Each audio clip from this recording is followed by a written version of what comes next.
नमस्ते बच्चों, मैं आपकी हिंदी विषय की अध्यापिका मनीषा गौतम आज आपको आपकी वसंत पुस्तक का पाठ 5 अक्षरों का महत्व का भाग 2 पढ़ाने जा रही हूँ।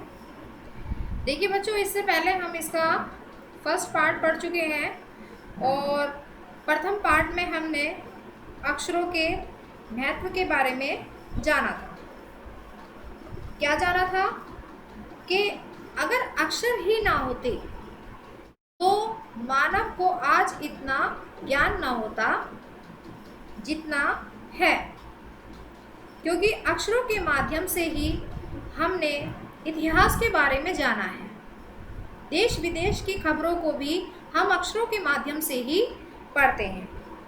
प्रथम पाठ में हमने यह भी देखा था कि कुछ लोग जो हैं पुराने समय में अक्षरों को ईश्वर की देन मानते थे, यानी कि अक्षरों का जो विकास है, उद्भव जो है वो ईश्वर द्वारा हुआ है।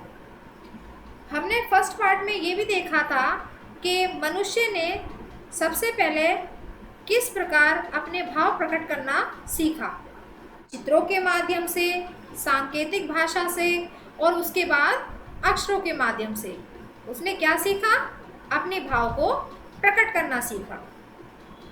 तो आइए बच्चों, इससे आगे का पार्ट देख लेते हैं। सभी बच्चे बुक खोलेंगे और मेरे साथ साथ रीडिंग करेंगे।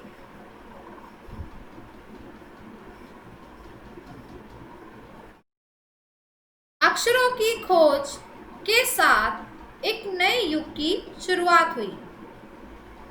आदमी अपने विचार और अपने हिसाब किताब को लिखकर रखने लगा। देखिए, अक्षरों के साथ जो है उसके साथ क्या हुआ, एक नए युग की शुरुआत हो चुकी थी, यानी कि युग परिवर्तन का समय आ चुका था। आदमी अपने विचार और अपने हिसाब किताब को क्या करके रखने लगा था, लिखकर रखने लगा था। तब से मानव को सभ्य कहा जाने लगा। जब मानव को शब्दों का ज्ञान हुआ, अक्षरों का ज्ञान हुआ, तो उसने क्या किया, अपने हिसाब किताब को लिखकर रखना शुरू कर दिया। उसकी जो जीवन है, उसका जीवन सभ्य बन गया। आदमी ने जब से लिखना शुरू किया तब से इतिहास आरंभ हुआ।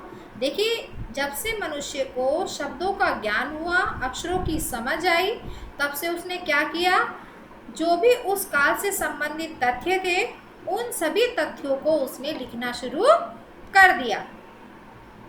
किसी भी कौम या देश का इतिहास तब से शुरू होता है जब से आदमी के लिखे हुए लेख मिलने लग जाते हैं। देखिए, किसी भी देश का हो या किसी भी कौम का हो, इतिहास कब से शुरू माना जाता है, जब से उसके लिखे हुए तथ्य हमें प्राप्त होने लगते हैं, उसके साक्ष्य हमें प्राप्त होने लगते हैं। तब से उस देश की क्या इतिहास का आरंभ माना जाता है।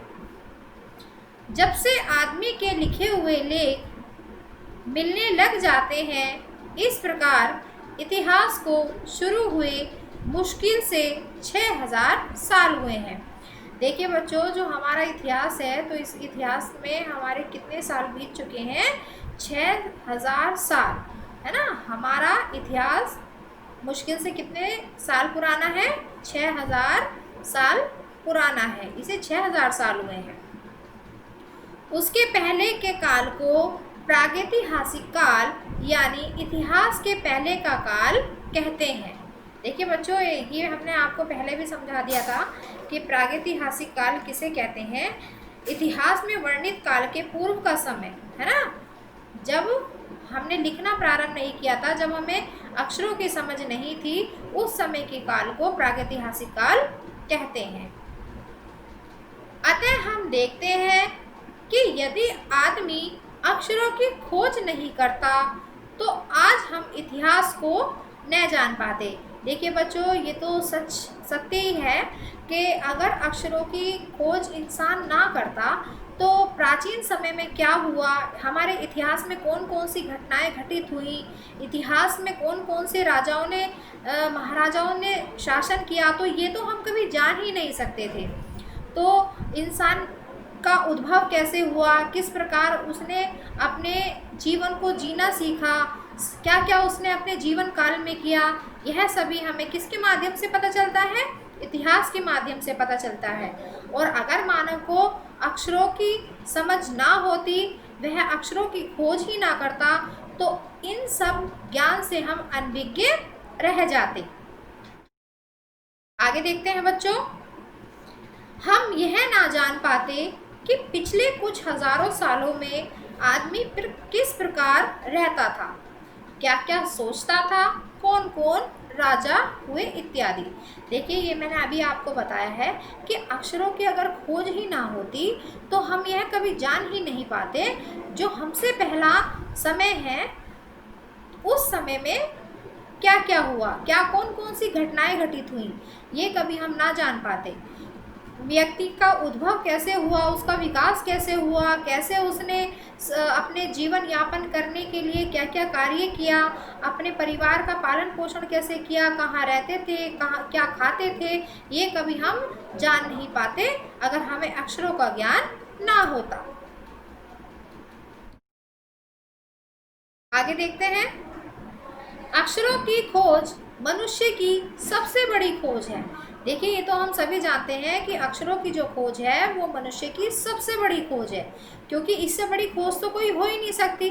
क्योंकि सभी जो कार्य होते हैं, सभी जो घटनाएं घटित होती हैं, या कोई पहले समय की जितनी भी बातें हैं वो लिखित रूप में पुस्तकों में दर्ज हैं, और अगर वह ना होती तो हम कभी अपने समय को जान ही नहीं पाते। अक्षरों की खोज करने के बाद ही मनुष्य अपने विचारों को लिखकर रखने लगा। देखिए, जब से अक्षरों की खोज हुई है तब से व्यक्ति ने क्या कार्य किया, अपने विचारों को, वह जो सोचता था कि मुझे ये कार्य करना है, ऐसा होना चाहिए या वैसा होना चाहिए, तो उसने केवल सोचा ही नहीं, उसने वह लिखना प्रारंभ कर दिया। इस प्रकार एक पीढ़ी के ज्ञान का इस्तेमाल दूसरी पीढ़ी करने लगी।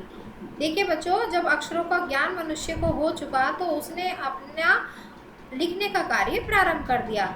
सभी घटनाओं को, सभी तथ्यों को वह लिखना शुरू कर दिया। उससे क्या हुआ, उससे जो आने वाली पीढ़ी है वो पुराने समय में जो सभी चीज़ें हुई हैं वह उनके बारे में अक्षरों के माध्यम से जान पाती हैं।